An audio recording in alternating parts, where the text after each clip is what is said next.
11 years old. Uh, there are forest fish swimming in the sea. There are many seashells on the beach between the world. There are flowers in front of the wall near the shores. There was there were a school of the fish jumping out of the water. There are two boats in the distance. The girl in blue dress is eating a delicate ice cream because the water is very hot.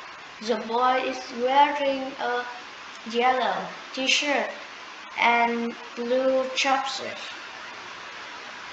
She is playing with a ball. The boy is going fishing in the sea. They are playing badminton together on the beach in the sunny weather. The children on the right boat are waving to the fish.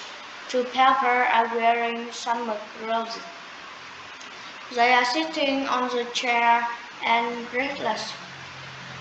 The man is drinking cold lemonade to feel color. On a hot day, there is a boy flying colorful kite in the sky. The red radio is on the beach tower. The family is spending an happy holiday at the beautiful beach. Goodbye, see you later.